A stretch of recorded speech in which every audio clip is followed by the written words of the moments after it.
एक कोने में एक पुरानी झोपड़ी थी। उसी में रहती थीं दो बहनें, ज्योति और मीरा। माँ बाप कुछ साल पहले आई महामारी में गुजर गए थे। उनके जाने के बाद दोनों बहनें खुद ही एक दूसरे की सहारा थे। एक दिन अपने ही धुन में झूलती हुई मीरा मंदिर से लौट रही थी। हाथ में पूजा की थाली थी, चेहरे पर वही पुरानी मासूम मुस्कान। अब आई है तू, मीरा। सूरज सर पर चढ़ आया और तू फूल चूहिया बनकर घूम रही है मंदिर में। दीदी, मैं जल्दी आने वाली थी, लेकिन गौरी काकी की बकरी झाड़ियों में फंस गई थी। निकालने में थोड़ी देर हो गई। तेरा क्या है, तू तो सबकी मदद करती घूमती रहे, चाहे घर में चूल्हा जले या ना जले। दीदी, आप गुस्सा क्यों करती हो? माँ कहती थी, जो दूसरों के काम आए वही इंसान कहलाता है। माँ अब नहीं है मीरा, और उनके कहे बातों की अब इस दुनिया में कोई मूल्य नहीं रही। अब कोई किसी के लिए कुछ नहीं करता। मीरा चुप हो गई। उसके चेहरे पर हल्की उदासी थी। वो झोपड़ी के कोने में रखे उस लकड़ी के संदूक तक गई, जिसमें माँ की यादें अब भी सांस लेती थीं। संदूक से निकाला हुआ एक साड़ी मीरा छू के अपनी दीदी से बोली, दीदी, जब ये साड़ी माँ पहनती थी ना, तब हमें देखकर मुस्कुराती थी, कहती थी, तुम दोनों एक दूजे का सहारा बनना। मीरा की बात सुनते ही ज्योति का चेहरा नम हो गया और उसकी आंखें पल भर को भीग गई। लेकिन ज्योति अपने भावनाओं को छुपाते हुए मीरा से बोली, मैं तुझसे सख्त हूँ मीरा, क्योंकि मैं डरती हूँ। अगर तुझे भी एक दिन कुछ हो गया तो मैं अकेले कैसे जीऊंगी? इस दुनिया ने मुझसे सब छीन लिया है। मैं नहीं चाहती तू भी मेरी तरह कमजोर पड़ जाए, इसलिए तुझे मजबूत बना रही हूँ। दीदी, आप कमजोर नहीं हो, आप ही तो मेरी ताकत हो। अगर आप मेरा हाथ थामे रखो, तो दुनिया की आंधी भी मुझे हिला नहीं सकती। मीरा की बात सुन के ज्योति के चेहरे पर उसके माता पिता के जाने के बाद पहली बार हल्की सी मुस्कान आई। उसी समय गांव की पगडंडी पर तीन परछाइयां उनके झोपड़ी की तरफ बढ़ रही थी। धर्मपाल, बिमला और उनका बेटा कमल। वह थे बहनों के सगा चाचा चाची। अरे ज्योति, कैसी है मेरी बच्ची? तू ठीक तो है ना? बहुत मुश्किल से जिंदगी बीता रहे होगे ना, भैया भाभी के जाने के बाद। हम ठीक हैं चाचा जी, अब जो है उसी में खुश हैं। खुश? झोपड़ी में? तुम्हारे हिस्से के जमीन को हमारे नाम कर देती तो हम तुम दोनों को अपने यहाँ रहने देते। तुम दोनों बहुत खुश रहती हमारे साथ। हाँ माँ, तुम सही कह रही हो। इनका घर भी पुराना हो चुका है और अब ये जमीन भी यूं ही पड़ी है, बर्बाद हो रही है। ये सब सुन के ज्योति की आंखों में आग सी चमक उठी। हमें किसी की जरूरत नहीं। बाबूजी की जमीन हमारी माँ और बाबूजी की आखिरी निशानी है, उसे हम यूं ही नहीं छोड़ेंगे। अरे बेटी, तुम्हारी जो खेतों की जमीन है वो भी तो बंजर ही पड़ी हुई है ना। और वैसे भी दुनिया समझदारी से चलती है और औरतें खेत नहीं जोतती। देख लेना, एक दिन रोती हुई आओगी हमारे पास, तब समझ आएगा कि रिश्तेदारों से मुंह नहीं मोड़ा करते। ज्योति को ये सब सुनाकर तीनों वहां से निकल गए। लेकिन मीरा ये सब घर के अंदर से सुन रही थी। ये सुन के उसका चेहरा उतर गया। दीदी, क्या सच में हम अकेले पड़ जाएंगे? वो लोग हमारी जमीन लेना चाहते हैं ना? हाँ मीरा, पर जब तक मैं जिंदा हूँ कोई हमारी जमीन छू भी नहीं सकता। तुझे कुछ नहीं होने दूंगी। रात को चूल्हे के आगे बैठी हुई मीरा अपनी दीदी से बोली, दीदी, माँ की साड़ी मैंने संभाल के फिर से संदूक में रख दी है। और हाँ दीदी, कल भागवत कथा है गांव में, चलोगे ना? मन को थोड़ा शांति मिलेगा सुन के। लोग बातें बनाते हैं मीरा, ताने मारते हैं और सोचते ही कि हम प्रसाद के लालच में जाते हैं। पर हम तो अच्छे हैं ना, हमने कभी किसी की मदद नहीं लिया है। हमें डर कर नहीं, डट कर जीना चाहिए दीदी। नहीं, हम नहीं जाएंगे। भगवान सब में है। तुम यही से भगवान को पूजना और मंदिर भी जाना, लेकिन वहाँ जाने की जरूरत नहीं। यही सब बात करके दोनों बहनें जैसे तैसे रात का खाना खा के सोने जाते हैं।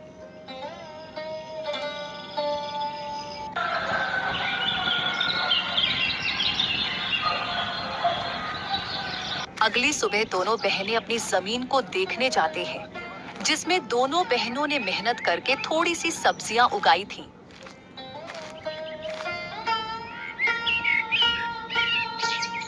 दीदी, अच्छा हुआ कि माँ बाबूजी के जाने के बाद हमने ये जमीन बेचा नहीं। अभी देखो, हमने मेहनत करके कितनी सारी सब्जियाँ उगाई है।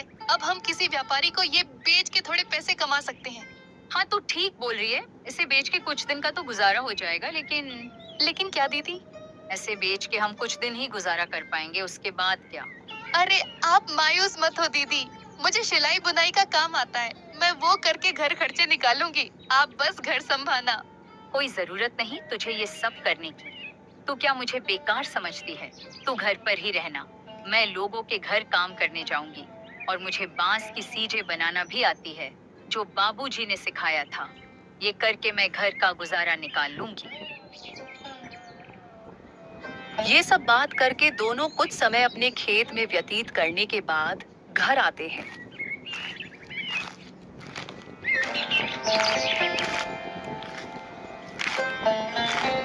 और अपने अपने काम में लग जाते हैं।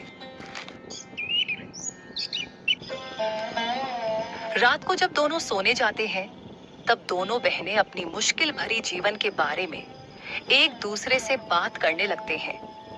दीदी, माँ बाबूजी के बिना ये रातें और भी डरावनी लगती हैं। सब कुछ खाली खाली लगता है ना दीदी? हाँ मीरा, पर अब हम माँ बाबूजी दोनों की जिम्मेदारी निभा रहे हैं। हमें हार नहीं माननी। ये जमीन, ये घर, सब कुछ उनका दिया हुआ है। हमें इसे बचाना है, किसी भी कीमत पर। यही सब तो माँ बाबूजी की यादें हैं। ज्योति बहुत ही हिम्मती थी। वह तो किसी से मदद भी नहीं लेना चाहती, लेकिन उसे अपनी बहन को लेके बहुत चिंता होती थी। अगले दिन जब दोनों बहनें खेत पर पहुंची, तो देखा कि जमीन के बीच एक खूंटी गड़ी हुई थी। दीदी, ये जमीन के बीचों बीच खूंटी कौन गाड़ गया? ये तो कल यहाँ नहीं थी, और न ही हमने इसे गाड़ी है। जरूर इसे कोई यहाँ गाड़ गया है। ये जरूर हमारे चाचा चाची का काम होगा, लेकिन ये काम बिना किसी सरकारी आदमी के नहीं होता। इसका मतलब हमारे खेत को ये लोग बांटने की साजिश चला रहे हैं। उसी वक्त दूर से धर्मपाल आता दिखा और उसके साथ बिमला और उनका बेटा कमल भी था। तीनों के चेहरे पर अजीब सी मुस्कान थी। अरे बेटियों, घबरा क्यों रही हो?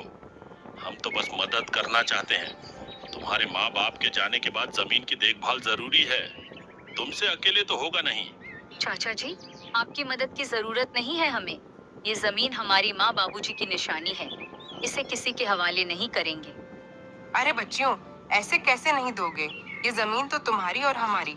कमल के दादाजी ने अपने दोनों बेटों को बराबर हिस्सा करके दिया था, लेकिन शायद तुम्हारे पिता अपने आखिरी दिनों में तुमसे ये बात बोलना भूल गए। इतने साल तो हम साथ ही खाए पिए हैं। हम तो तुम्हारे भलाई ही चाहते हैं। अब ये दुश्मनी क्यों? दुश्मनी तब शुरू हुई चाची, जब आपने हमें अकेले समझकर हमारी जमीन पर नजर डाली। और चाची, दुश्मनी तो आप लोग हम दोनों से निकाल रही हो। अरे मीरा, इतनी गरज क्यों रही हो? छोटी हो छोटी बनकर रहो। ऐसे बड़ों के बीच मत बोल, समझी? अरे जाओ, कैसे बड़े लोग जिनकी सोच छोटी होती है, वे उम्र में बड़े होके भी सम्मान के हकदार नहीं होते। मीरा, तो कुछ मत बोल। और हाँ, अब अगर आप लोग हमारे खेत के पास भी आए तो अच्छा नहीं होगा। हम कमजोर दिखते हैं पर डरते नहीं। धर्मपाल ने सबको चुप कराकर कहा। ठीक है बेटियों, हम कुछ नहीं कहेंगे, लेकिन कानून अपना काम करेगा। जब जमीन के सरकारी कागजात आएंगे तो देख लेना। जब तुम्हारे नाम नहीं निकलेंगे तो खुद समझ जाओगी कि जमीन किसकी है। तीनों वहां से चले गए। ज्योति और मीरा कुछ देर तक खामोश खड़ी रहीं। दीदी, क्या वो सच में कागज बदलवा सकते हैं? कुछ भी कर सकते हैं मीरा। लालच में आदमी अंधा हो जाता है। हमें किसी पे भरोसे नहीं करना चाहिए। अब हमें बहुत संभाल के रहना पड़ेगा। उसी दोपहर दोनों बहनें सरपंच के पास पहुंची। चौपाल में गांव वाले बैठे थे और वहां पहले से ही धर्मपाल बैठा हुआ था। सरपंच जी, हम आपके पास न्याय मांगने आए हैं। हमारे चाचा चाची जमीन हड़पना चाहते हैं और शायद पटवारी से मिलकर फर्जी कागज बनवा रहे हैं। हम अनाथ हैं। इसका मतलब ये नहीं कि हम बेबस हैं। हमें अपने माँ बाबूजी की जमीन किसी हाल में नहीं देनी। कृपया आप हमारी मदद करें। धर्मपाल जी, अगर ये सच है तो ये गांव की मर्यादा के खिलाफ है। परिवार के नाम पर ठगी करना यहाँ नहीं चलेगा। सरपंच जी, ये लड़कियां हमें बदनाम कर रही हैं। हम तो बस जमीन की चिंता कर रहे हैं। इन दोनों बच्चियों को क्या पता ये जमीन के बारे में। ये जमीन के बाद तो इनके पिता और मैं ही जानते थे। मेरा भाई तो अब इस दुनिया में नहीं रहा, इसीलिए अब मुझे ही तो सब कुछ देखना पड़ेगा। गांव वालों में फुसफुसाहट होने लगी। हमने इन बच्चियों को बचपन से देखा है, ये झूठ नहीं बोल सकती। धर्मपाल के मुंह में राम, बगल में छुरी। हम सब समझते हैं इसके बारे में। सरपंच ने इस बात को अगले दिन पंचायत में विस्तार से निकालने की बात की और फैसला अगले दिन देने की बात कही। बहनों की आंखों में पहली बार उम्मीद की चमक थी।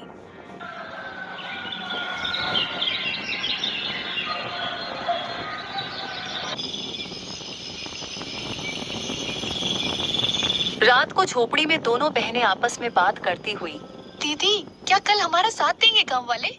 देखते हैं क्या होता है। मुझे किसी पर भी भरोसा नहीं रहा है। आखिर माँ बाबूजी के जाने के बाद मदद ही कहाँ की किसी ने हमारी। हमें बस भगवान पे भरोसा रखनी होगी। माँ बाबूजी तो नहीं है, पर उनका आशीर्वाद जरूर है हमारे साथ। आप देखना दीदी, हमारे साथ कुछ बुरा नहीं होगा। रात गहरी हो चली थी। दूर कहीं उल्लू की आवाज गूंजी और हवा में कुछ सिसकियां थीं और उन सिसकियों में मीरा की भी सिसकियां शामिल थीं। दोनों बहनों को चिंता की वजह से नींद भी नहीं आ रही थी। दीदी विश्वास ही नहीं होता है ना कि हम अब अकेले हैं। कभी कभी तो ऐसा लगता है कि बाबूजी अचानक आएंगे और मुझे गले लगा लेंगे। हाँ मीरा, मुझे भी उनकी कमी खटकती है, लेकिन तू चिंता मत कर, मैं हूँ ना। जब तक मैं जिंदा हूँ तुझे किसी चीज की कमी नहीं होने दूंगी। लेकिन दीदी जब माँ बाबूजी गए तब सबने कहा था हम हैं तुम्हारे साथ। फिर धीरे धीरे सब दूर होते गए। चाचा चाची तो जैसे बस हमारे हिस्से की जमीन के लिए ही हमारे करीब थे। ज्योति की आंखों में आंसू थे, लेकिन उसने उन्हें छुपाया। उसे अपनी बहन के सामने कमजोर नहीं पड़ना था। दुनिया बहुत चालाक है मीरा। रिश्ते अब खून से नहीं धन दौलत से बनते हैं। लेकिन हम भी अब चुप नहीं रहेंगे। अगर हमें अपने अधिकार के लिए लड़ना पड़े तो लड़ेंगे।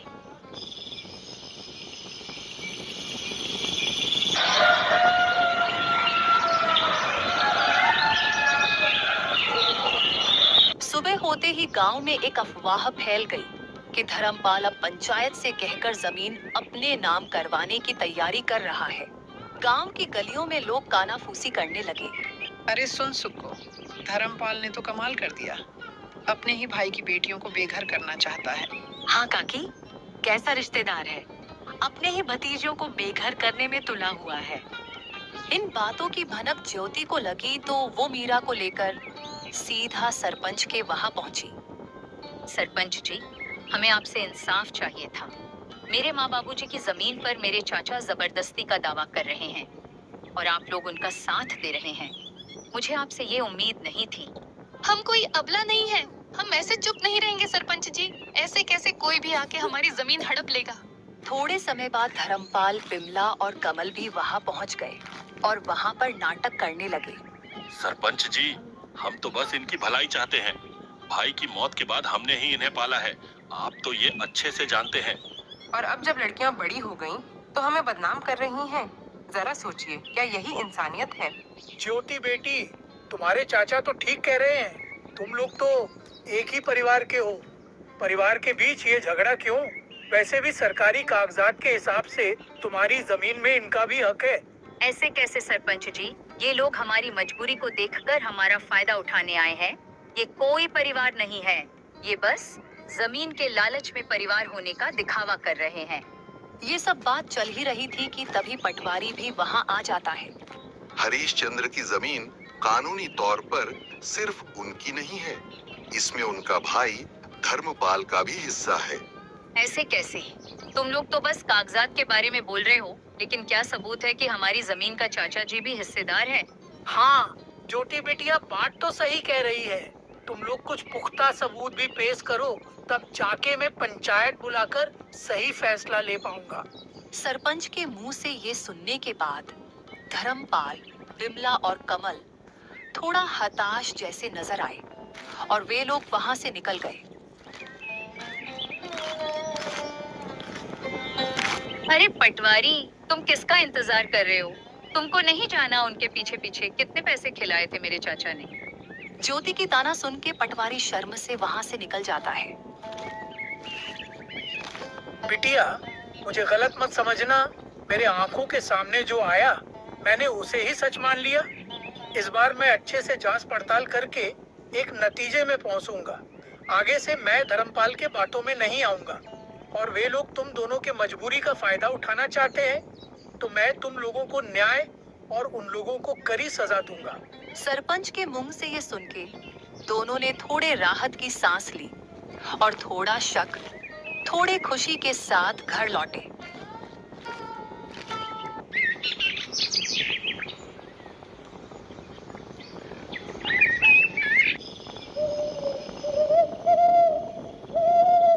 रात होते ही दोनों बहनें फिर से चारपाई में बैठ के बात करने लगते हैं।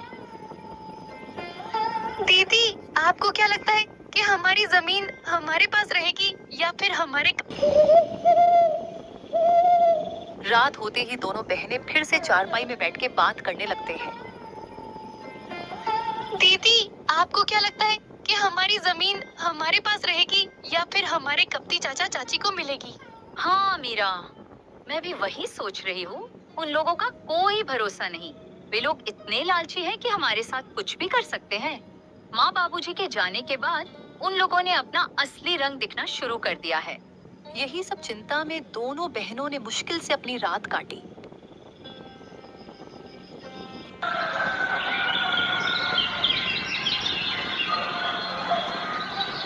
गांव की हवाओं में हल्की सरसराहट थी।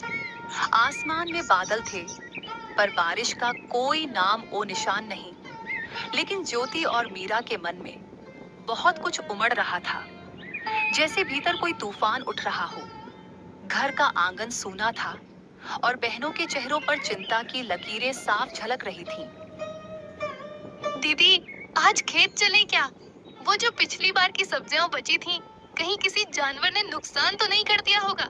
कभी कभी किसी की गाय बकरी आ जाती है और पूरा नुकसान कर देती है। हाँ मीरा, चलो। खेत को देखने से मन भी हल्का हो जाता है। और बाकी बची हुई सब्जियां बेचने के लायक हो गई कि नहीं, साथ में देख लेंगे। लेकिन मुझे एक बात को लेके चिंता है।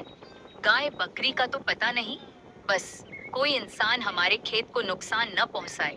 वैसे भी हमारे अपने ही हमारे जमीन पे बुरी नजर डाले हुए हैं। दोनों बहनें खेत की ओर चल पड़ी। रास्ते में पेड़ों की छाव थी और चिड़िया की सहल पहल।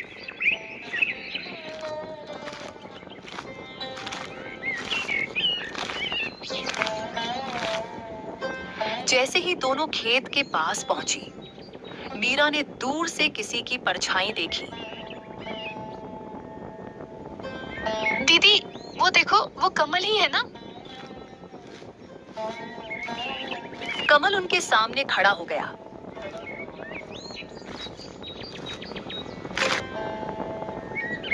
आंखों में गुस्सा, चेहरे पर घमंड।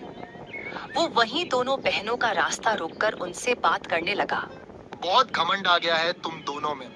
पहले जब हम साथ में रहते थे तब तुम दोनों बहुत मासूम बनने का नाटक कर रहे थे और तो और जुबान भी नहीं खोलते थे, लेकिन अब जैसे गांव की मालकिन बन गई हो तुम लोग। कमल भैया, हमने किसी से कुछ छीना नहीं है, बस जो हमारा हक था वही लिया है। हम आज भी किसी से बैर नहीं रखते और न ही पहले किसी से मेहरबानी लिए थे। तुम लोगों को लगता है कि इतनी आसानी से सब कुछ ले लोगी? ये सब मेरे बाबा की जमीन है। पहले तो प्यार से हमारे साथ रहने को बोल रहे थे तुम लोगों से, लेकिन अब देखना, एक एक चीज छीन लूंगा तुमसे। तुम दोनों को ऐसा सबक सिखाऊंगा कि जिंदगी भर याद रहेगा। मीरा कमल की धमकी से थोड़ा डर गई और डरते हुए ज्योति से बोली, दीदी, इसने फिर धमकी दी है। आप कुछ बोलो ना, ऐसे कैसे ये हमसे सब कुछ छीन लेगा? बहुत हो गया मीरा, कोई जरूरत नहीं इसके साथ झगड़ा करने की। मैं भी देखती हूँ कौन हमसे क्या छीन लेता है।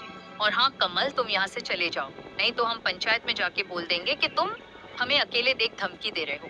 हाँ हाँ, जा रहा हूँ, लेकिन हाँ ज्योति, तुम बहुत ज्यादा ऊपर उड़ रही हो। संभाल के रहना, कब नीचे गिरेगी पता ही नहीं लगेगा। ऐसे ही कमल दोनों को धमकी देके वहां से चला जाता है। कमल की धमकी भरी बातें सुन के दोनों थोड़े मायूस हो जाती हैं। ज्योति जो अपने बहन के सामने हिम्मत से खड़ी हुई थी, उसके मन में भी डर था। वो मन ही मन कमल की बातों को लेकर बहुत चिंतित थी। कुछ समय के बाद दोनों बहनें घर लौटे।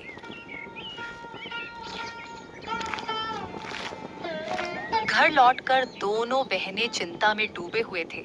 रोज की धमकी और षड्यंत्र ने दोनों के जीवन में बहुत सारे चिंता और दुख ला दिया था।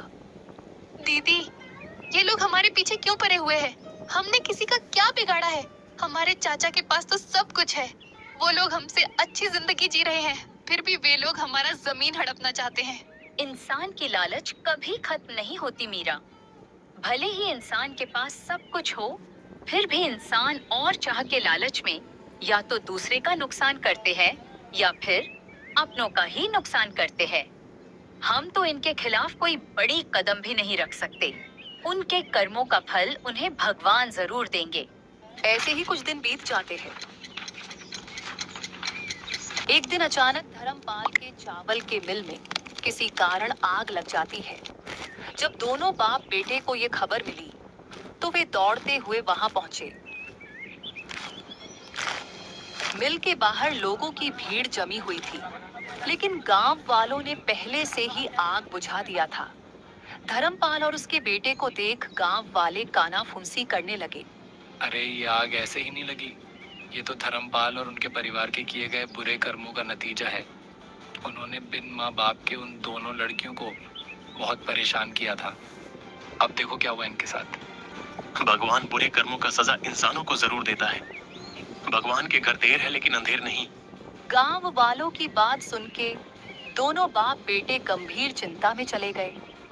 ज्योति और मीरा के प्रति उनका जो व्यवहार था वो सोच के धर्मपाल को बुरा लगने लगा। तभी दूसरे गांव का एक जमींदार आया जिसके साथ धर्मपाल ये चावल के मिल का व्यापार करता था। अरे ओ धर्मपाल, मिल में तो आग लग गई। मेरे पैसे तो सारे डूब गए। तेरे भरोसे मैंने तेरी जमीन में मिल खुलवाकर व्यापार किया था। अब तो मेरे नुकसान का भरपाई तुझे ही करनी होगी। सेठ जी, पता नहीं ये हादसा कैसे और क्यों हुआ, लेकिन आप निश्चिंत रहे, मैं कुछ न कुछ करूंगा। आप मुझे थोड़े मोहलत दे दो बस। अरे कैसी मोहलत? तेरे साथ व्यापार किया, वही तेरे लिए बहुत मदद हो गई। अब मैं तेरे लिए कुछ नहीं करूंगा। मुझे मेरे पैसे वापस कर और उसके बाद तू अपने रास्ते में अपने रास्ते। सेठ जी, आप ऐसा मत कीजिए।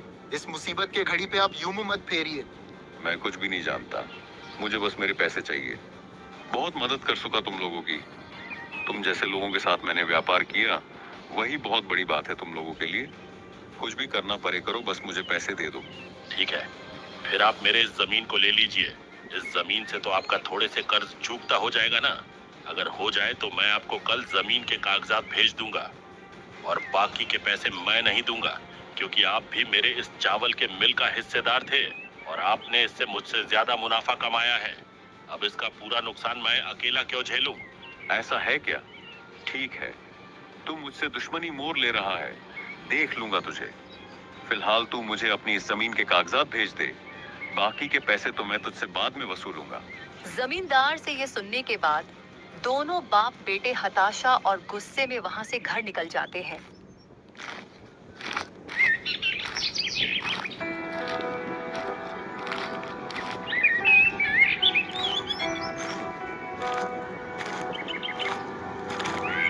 घर जाके धर्मपाल अपनी पत्नी से आज के दुखद हादसे के बारे में दुखी मन से बताता है।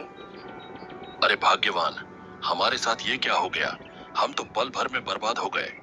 पूरा कारोबार, जमीन सब कुछ छीन गया। अब तो बस ये घर ही बचा हुआ है।